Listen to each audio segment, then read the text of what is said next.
কিডনিজনিত জটিল রোগের সমস্যায় আক্রান্ত হয়ে মৃত্যুর সঙ্গে পাঞ্জা লড়ছে এক অসহায় শিশু। সাংবাদিকদের মাধ্যমে সাহায্যে আর্জি জানান রাজ্যের মুখ্যমন্ত্রী থেকে শুরু করে সাধারণ আমজনতার কাছেও। এই মরণবেদী রোগে আক্রান্ত শিশুটির নাম নাজিয়া পারভিন, বয়স 3 বছর। পিতার দিনমজুর নইমুদ্দিন ও মা রঞ্জনা বেগম। বাড়ি উত্তর ত্রিপুরা জেলার কদমতলা ব্লকের অধীন ফুলবাড়ি পঞ্চায়েতের 6 নং ওয়ার্ডে। অসুস্থ নাজিয়ার মা জানান, আজ থেকে প্রায় 1.5 মাস পূর্বে শিশুটির শরীরে বিভিন্ন রোগের লক্ষণ দেখায়। প্রথমে ধর্মনগর জেলা হাসপাতাল ও পরে সেখান থেকে আসামের মুকুন্দ হাসপাতালে নিয়ে গিয়ে চিকিৎসা করা। সেখানেই ধরা পড়ে কিডনিজনিত জটিল এই রোগটি। পরে উন্নত চিকিৎসার জন্য শিলচর মেডিকেল কলেজ হাসপাতালে নিয়ে গেলেও সেখানে কোনো কাজ হয়। তারপর শিলচরের বিভিন্ন বেসরকারি নার্সিং হোমগুলোতেও নিয়ে গেলে প্রচুর অর্থের প্রয়োজন হয়, কিন্তু তাতেও সফলতা আসেনি। বর্তমানে চিকিৎসকের পরামর্শ, গুয়াহাটিতে উন্নত চিকিৎসার জন্য নিয়ে যাওয়ার ইচ্ছে থাকলেও প্রচুর অর্থের প্রয়োজনে তারা যেতে পারছে না।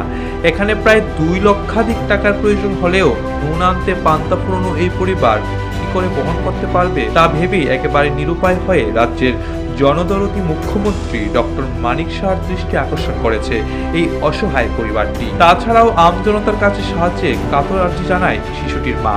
বর্তমানে 3 বছরের এই শিশুকন্যাটির শরীর একেবারে ফুলে কলা গাছ হয়ে গেছে।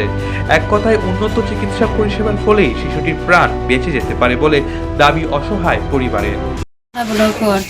ফুলবাড়ির আমি রঞ্জনা বেগম। আমার বাচ্চাটা চিকিৎসা করাইছি, করানি পরে হয়েছে না, তখন কইছে শিলচার যাবার লাগি। শিলচার লইয়া গেছি, শিলচার লইয়া যাওয়ার চিকিৎসা হয়েছে। চিকিৎসা হওয়ার লইয়া তাকে কইছে কিডনির সমস্যা, তখন কইছে গুয়াহাটি লইয়া যাইতাম।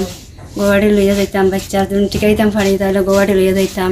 এখন যে আমি গুয়াহাটি লইয়া যাইতাম, এখন টেকা নাই আমার। তো সারা গেছে, মুখ্যমন্ত্রী গেছে, আমি সাহায্য চাইছি রবা।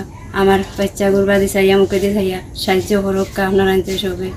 আমার বাচ্চা গুবালা হোক, আমি গুয়াহাটি লইয়া যাইতাম। কিডনির সমস্যা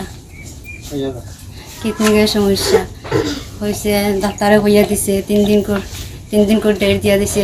3 দিন কমে লইয়া যাইতাম গুয়াহাটি। তখন পয়সা রবা ঘর থেকে আমি লইয়া যাইতাম পারি আর না।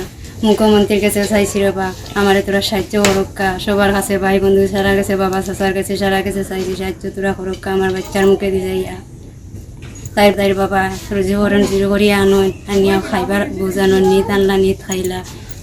বাচ্চা লইয়া দৌড়াইতে পারে না, পয়সা করে রবাবার কারণে। কিডনি দইটা ডাক্তারে হইয়া দিছে, কিডনি দইটা ডাউন হয়ে গেছে। তখন কইছে গুয়াহাটি লইয়া গেলে বাচ্চা যদি টিকাইতাম পারি, গুয়াহাটি লইয়া যাইতাম। গুয়াহাটি লইয়া গেলে মানে বাচ্চা ভালো হইব। বলছেন জাম লাগি গেছে, জামটা ছুটিব, মানে রোগ তারা চিকিৎসা করবো, মেশিন টেশিন আছে, পয়সার ঘর থেকে আমি যাইতাম পারি আর না। অনুরোধ চাইছি রবা, আমার বাচ্চার মুখে চাইয়া আমার তোরা সাহায্য করক্কা।